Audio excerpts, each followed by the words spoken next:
warahmatullahi wabarakatuh. Halo Sobat Kepo, kembali lagi kita ke acara Kepo Action, Kepri Podcast XR in Action. Bersama saya, Nuryanto, sebagai salah satu penggiat ekonomi syariah yang ada di Batam. Mari kita nanti dengar bersama-sama seperti apa XR perkembangannya di Batam khususnya dan di Kepri pada umumnya. Baiklah, sahabat Kepo yang caem-caem, mungkin selama ini kita sering mendengar kata-kata XR. XR itu apa sih sebenarnya?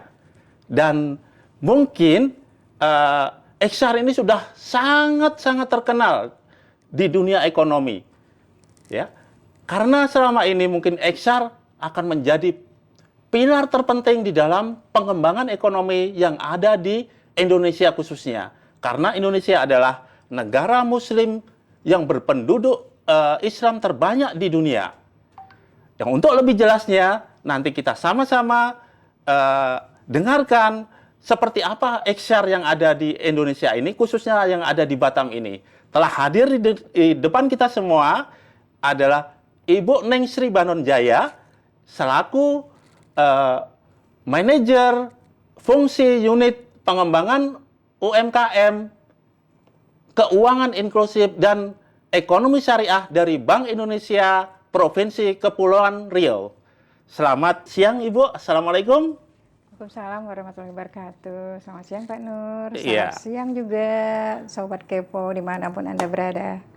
Sahabat Kepo, mungkin sahabat Kepo sudah nggak sabar lagi ya dengan seperti apa sih perkembangan XR yang ada di Batam ini khususnya.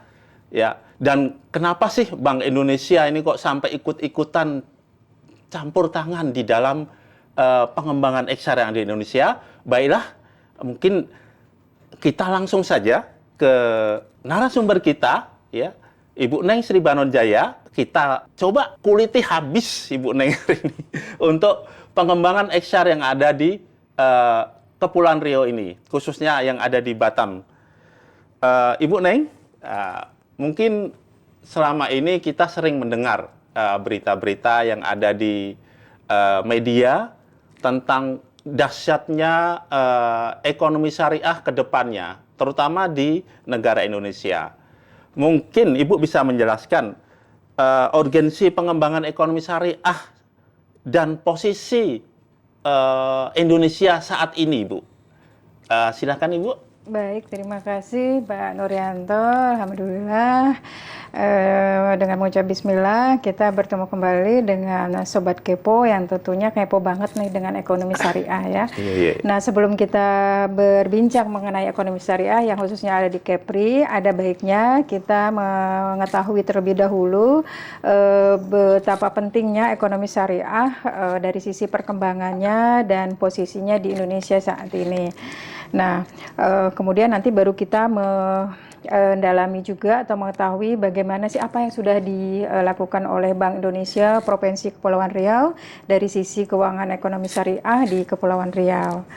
Nah, Sobat Kepo sekalian, perlu diketahui bahwa ekonomi syariah ini menjadi urgen karena ekonomi syariah ini menjadi sumber pertumbuhan ekonomi yang baru saat ini ya. Nah, tentunya didukung oleh beberapa faktor-faktor yang antara lain ada 5 faktor pendukung untuk keuangan ekonomi syariah di sini. Bagaimana tentunya yang pertama adalah dukungan pemerintah yang sangat penting. Nah, kemudian yang kedua adalah bagaimana XR ini sudah dicanangkan sebagai program nasional oleh pemerintah. Nah, kemudian tentunya juga yang ketiga adalah badan khusus untuk koordinasi lintas otoritas juga sudah dicanangkan. Kemudian yang keempat, bagaimana fokus untuk memanfaatkan keunggulan kompetitif suatu negara. Nanti saya akan bicarakan mengenai apa sih yang keunggulan kompetitif suatu negara. Kemudian yang kelima, yang kunci faktor yang sangat memang untuk betapa pentingnya ekonomi keuangan syariah ini, di mana strategi strategi nasional itu mencakup reformasi struktural pemerintah maupun paradigma di masyarakat.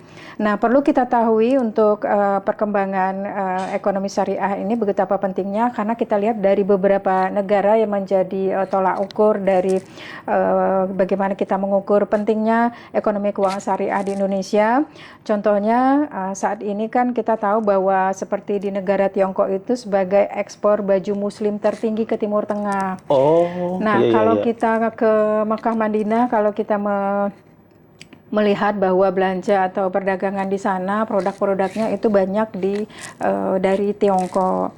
Nah, kemudian kita lihat juga misalnya di Inggris. Nah, Inggris itu di London sebagai pusat keuangan syariahnya di negara barat.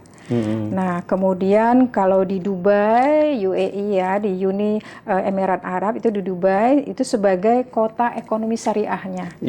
Ya, sedangkan kita tahu kalau di Arab Saudi itu adalah sebagai pusat Islam, sebagai pusat Islam di dunia. Nah, sedangkan di Brazil itu merupakan pemasok daging unggas halal terbesar ke Timur Tengah. Jadi di Brazil saja sudah menerapkan halal food dari sisi unggas. Jadi halal terbesar yang mereka ekspor sampai ke Timur Tengah. Nah, di Korea sendiri visinya mereka itu menjadi destinasi utama para wisata halal. Sekarang kita tahu banyak anak-anak muda sekarang yang senang dengan Korea. Jadi di sana mereka berencana untuk menjadikan para wisata halal. Nah, di Jepang sendiri untuk industri halal sebagai kontribusi kuncinya itu sudah di tahun 2020 mereka menerapkan untuk menjadi industri halal itu di Jepang. Nah, di Thailand sendiri juga, di Thailand itu mereka membuat misi menjadi dapur halal dunia. Jadi mereka Thailand juga berusaha para wisatawan untuk bisa merasa nyaman dan aman, mereka menginisiasi atau mempunyai visi untuk menjadi dapur halal.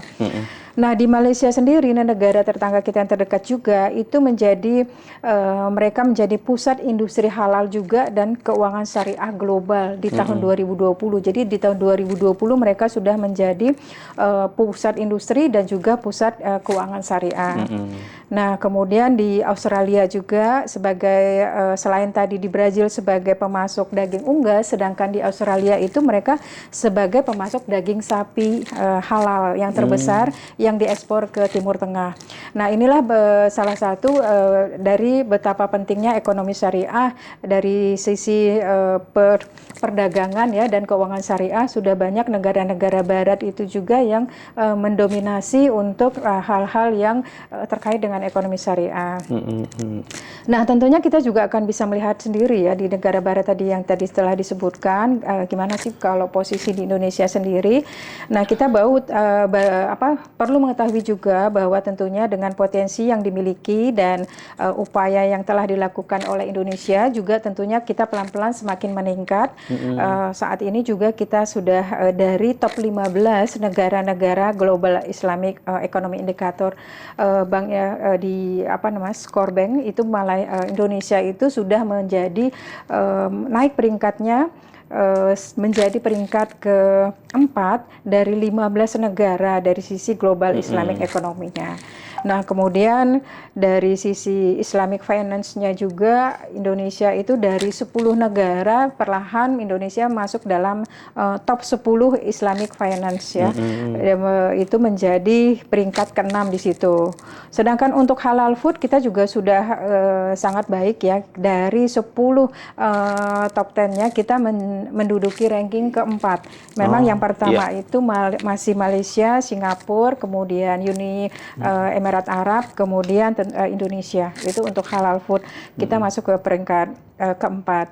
Kemudian dari sisi Muslim friendly travel, nah ini dari 10 negara Indonesia masuk ke peringkat 6, di mana memang masih pertamanya itu masih Malaysia ya. Malaysia, Uni Emirat Arab, kemudian Turki, Thailand, kemudian Tunisia dan Indonesia masuk ke peringkat 6.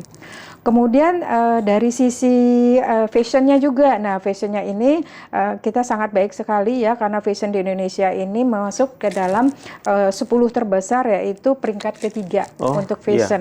Nah, fashion muslimnya memang masih dipegang oleh Uni Emirat Arab, Turki. dan Indonesia masuk ke peringkat ketiga. Nah, untuk dari sisi pengobatan farmasi dan kosmetik pun Indonesia masuk ke dalam 10 negara yang terbesar. Indonesia masuk ke peringkat ke-6 untuk yang farmasi dan kosmetik. Ya, ya. Nah, kemudian dari media pun harus ada yang syariahnya. Indonesia masuk ke peringkat 5 untuk media dan recreation ya. Jadi dibandingkan dengan tahun sebelumnya, memang ranking Indonesia ini perlahan-lahan sudah menjadi ranking keempat yang diikuti kenaikan peringkat di beberapa sektor seperti halal food, pharma, kosmetik, dan media. Jadi media dan creation. Jadi tentunya posisi Indonesia itu terus ditingkatkan, bagaimana sekarang ekonomi syariah akan terus bertumbuh dari berbagai sektor. Oh iya, luar biasa. Jadi begini ya, Sobat Kepo, kita memang negara yang berpenduduk Muslim terbesar di dunia. Tetapi dari keterangan tadi yang telah disampaikan oleh Ibu Neng, bahwa bisnis-bisnis halal ini ternyata banyak didominasi oleh negara-negara yang notabene adalah bukan negara yang Muslim gitu. Seperti tadi ada di Brasil sebagai penghasil produk daging unggas ya, yang terbesar, yang sudah bersertifikat halal. Terus di Australia daging sapinya. Jadi mungkin inilah Sobat Kepo, kenapa sih XR ini sangat digalakkan oleh pemerintah untuk ditingkatkan. Mungkin ini salah satu alasannya, karena kita masih mempunyai kesempatan yang baik untuk meningkatkan bisnis-bisnis yang halal atau bernuansa ekonomi dan syariah. Mungkin itu yang perlu kita tekankan nanti, Sahabat Kepo. Ternyata bisnis-bisnis halal yang ada di Indonesia ini masih kemungkinan untuk bisa meningkat. Bisa minimal kita bisa menduduki 3 besar lah di dunia ini. Mungkin itu ya Ibu Neng. Selanjutnya Ibu Neng, perlu kami sampaikan ini Ibu Neng, untuk mendapatkan atau kita meningkatkan ranking kita tentang ekonomi syariah di dunia ini, mungkin perlu strategi pengembangan ekonomi syariah, baik itu dari Bank Indonesia, mungkin punya blueprint-nya, atau mungkin bisa sinergi dengan siapa saja kira-kira Ibu Neng. Ya Pak Nur, makasih Pak Nur. Memang tentunya untuk meningkatkan ekonomi syariah di Indonesia itu memang perlu sinergi dengan stakeholders yang terkait. Nah, perlu diketahui bahwa saat ini untuk posisi keuangan syariah di Indonesia memang terus semakin meningkat. Dari 10 negara yang tertinggi dari sisi keuangan syariahnya, kita masih menduduki peringkat ke-7 ya Pak Nur ya. Nah, tentunya ya diharapkan memang semakin meningkatnya posisi keuangan syariah, tentunya ada beberapa dukungan dari otoritas, kemudian dari pemerintah ya, kemudian dari adanya sinergi industri halal, kemudian tentunya ada interaksi keuangan dan sosial syariah. Nah, kemudian seperti yang dikatakan Pak Nur tadi, bagaimana untuk syariah sendiri untuk lebih maju, tentunya pengembangan dan ekonomikan keuangan syariah itu dari sisi Bank Indonesia yang melakukan sebagai salah satu pelaku ekonomi syariah, tentunya perlu bersinergi. Oh iya. Ya, nah harus itu ya. Iya betul Pak Nur. Kebetulan memang di Indonesia itu ada peraturan presiden yang disebut dengan Komite Nasional Keuangan Syariah yang telah ditandatangani presiden. Nah di situ tentunya ada beberapa komite yang berarti ada beberapa stakeholders terkait, tentunya untuk meningkatkan ekonomi syariah kita harus terus bergabung seperti itu. Nah, seperti komite itu Bank Indonesia, seperti kemudian ada LPS, Lembaga Penjamin Simpanan, kemudian ada OJK, kemudian juga tentunya kita perlu fatwa dari Dewan Syariah Nasional, MUI, kemudian tentunya juga kita memerlukan Dewan Pengawas Syariah dan Penasihat Syariah, kemudian tentunya dari para akademik atau akademisi komisi juga kita perlu memberikan pelatihan-pelatihan seperti itu, Pak Nur. Nah, pembentukan Komite Nasional itu sudah ada dimulai pada tahun 2016. Nah, tentunya dengan berbagai rencana atau planning, baik dari sisi bagaimana membuat standar akuntansi, bagaimana arbitrase syariah, kemudian bagaimana regulasi dan supervisinya kita saling apakah kementerian dan lembaga itu saling bersinergi dan kolaborasi. Kemudian juga terkait dengan kebijakan maupun penerbitan-penerbitan dari sisi pelatihan-pelatihannya seperti itu, Pak Nur. Oh, terima kasih. Berarti untuk mengembangkan ekonomi syariah di Indonesia ini pemerintah sudah sangat support ya Bu ya. Artinya dengan adanya peraturan presiden tentang pembentukan KNKS ya, itu sangat kuat sekali karena di situ kelembagaan dan kementerian semua bergabung sama-sama untuk meningkatkan kemajuan dari ekonomi syariah yang ada di Indonesia, yang dimana kita memang penduduknya mayoritas Muslim, tetapi untuk di dunia kita masih belum bisa menduduki peringkat pertama ya Bu ya. Wah, masih kalah dengan masih Arab, kalah ya. Ya nggak apa-apa, kita sedikit-sedikit ya Bu ya, mungkin kita nanti akan lebih maju lagi ke depannya karena semua kementerian dan kelembagaan semua ikut campur di sini semua untuk mengembangkan ekonomi syariah. Luar biasa ini Ibu, semoga nanti lebih maju lagi ya. Terus begini Ibu, sekarang kalau sudah ada aturannya begitu, semua kelembagaannya sudah terbentuk, stakeholder semua sudah saling mendukung, terus gimana ini Bu cara mengimplementasikan pengembangan ekonomi dan keuangan syariah ya, khususnya ini yang mungkin yang di BI sendiri yang sudah berjalan mungkin sudah ada, silakan Ibu mungkin bisa dijelaskan peran BI-nya seperti apa gitu. Iya, tentunya Bank Indonesia mempunyai kebijakan ya Pak Nur ya, ada blueprint kebijakan pengembangan ekonomi dan keuangan syariah yang sudah disahkan oleh Rapat Dewan Gubernur sejak tahun 2017. Nah, strategi utamanya itu ada 3 pilar ya Pak Nur ya, yang akan dikembangkan, tentunya akan terus dikembangkan sesuai dengan rencana kerja sampai jangka panjang Pak Nur. Nah, antara lain itu ada 3 pilar. Pilar yang pertama itu adalah bagaimana pemberdayaan ekonomi syariahnya. Kemudian yang pilar kedua bagaimana pendalaman pasar keuangan syariahnya. Kemudian bagaimana pengadaan riset, asesmen, kemudian edukasi.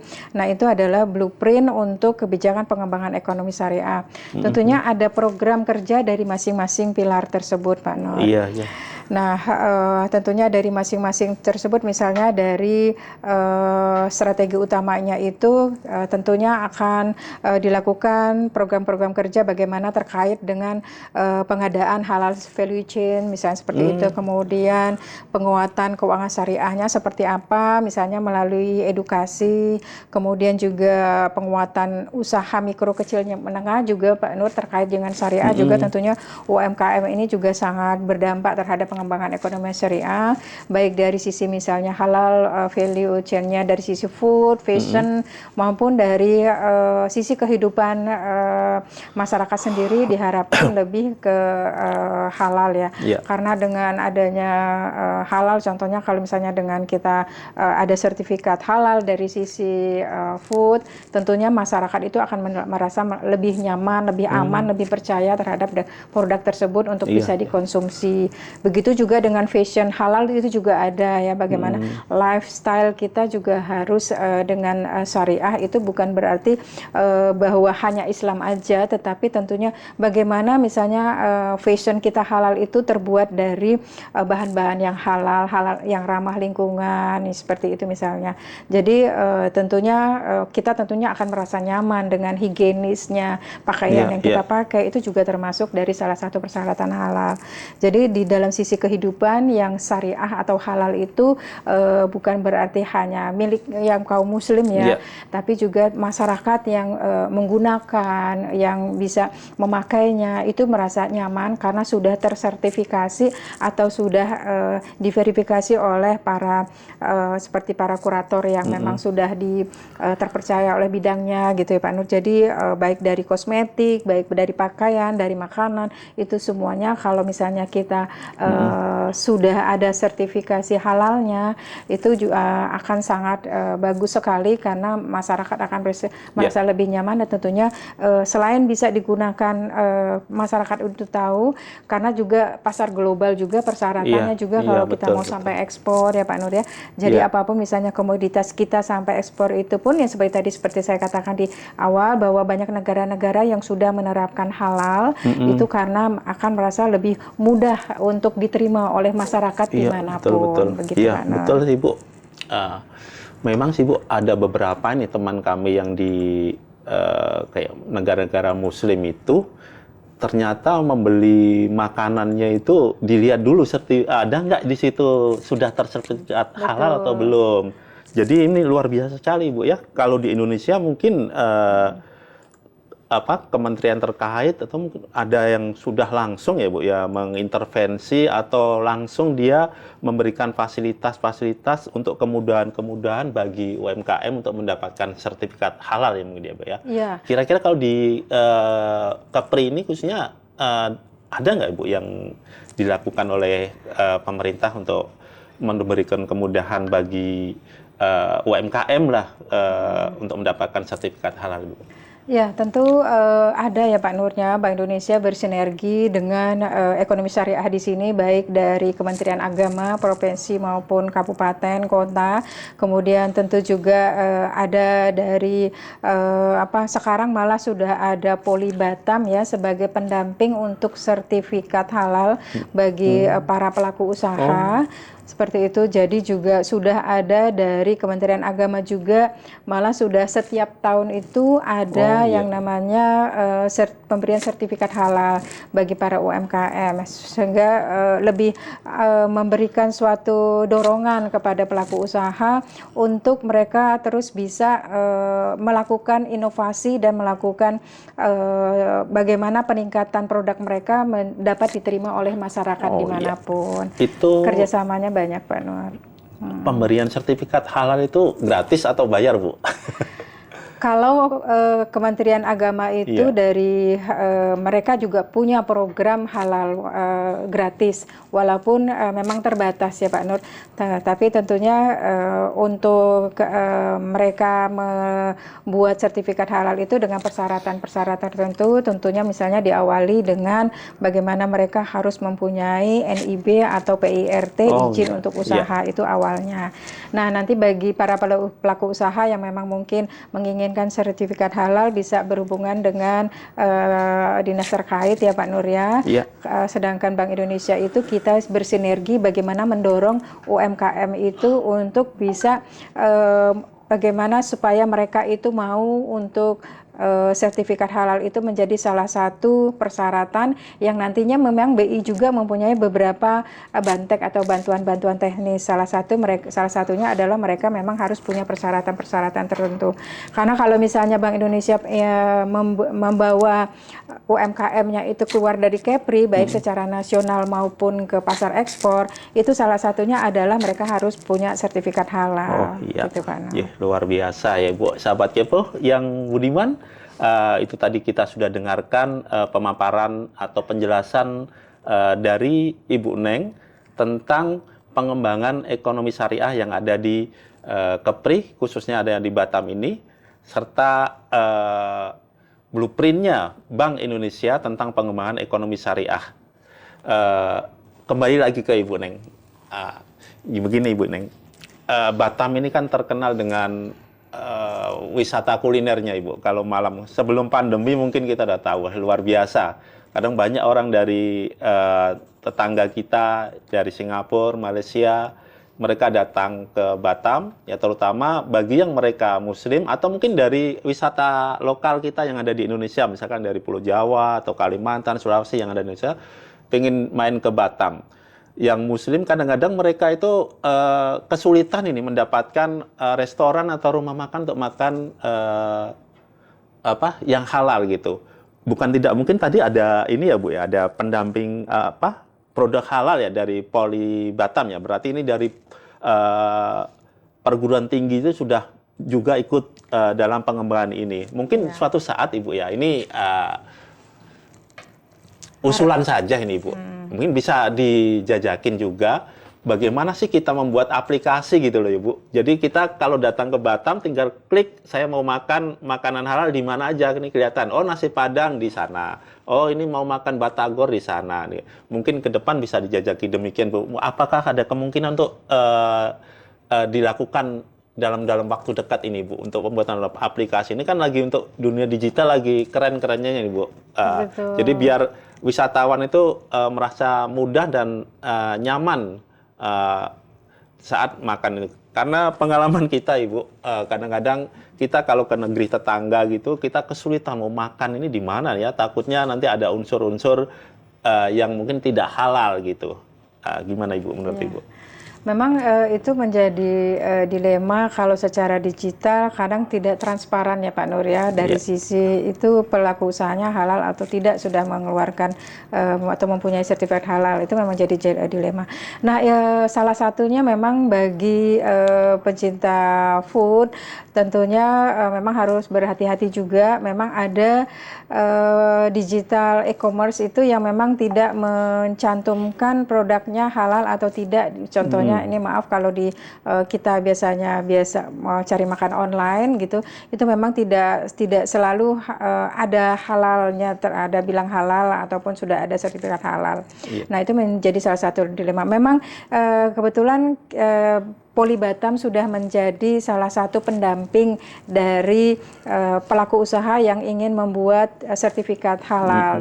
Jadi Poli Batam itu sepertinya sebagai pelaku yang akan mensurvei ya, yang akan mensurvei di tempat usaha apakah layak atau tidak diberikan sertifikat halal. Nah tentunya Poli Batam ini sebagai salah satu universitas yang banyak anak-anak muda yang tentunya berpikir lebih dinamis dan efisien dengan membuat suatu aplikasi ini akan sangat memungkinkan sekali ini Pak Nur ya. Kita juga harapkan ada kerjasama seperti itu dan tentunya akan sangat menunjang baik dari sisi para wisata maupun peningkatan ekonomi dari masyarakat ekonomi syariah sendiri.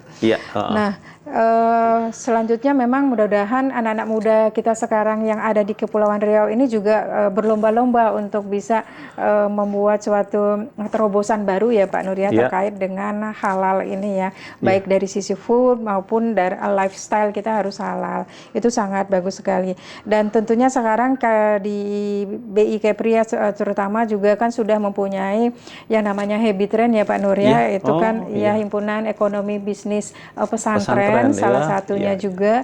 Bagaimana di Kepri ini banyak sekali pondok pesantren yang mereka juga mempunyai usaha, baik dari usaha mulai food, makanan, fashion, seperti itu. Selain pendidikan, tentunya kita harapkan dengan maraknya lifestyle dari ekonomi syariah ini, Habit Trend juga menjadi salah satu pendorong dan tentunya dikenal oleh masyarakat, bagaimana masyarakat itu bisa lebih aware terhadap kehidupan yang lebih halal.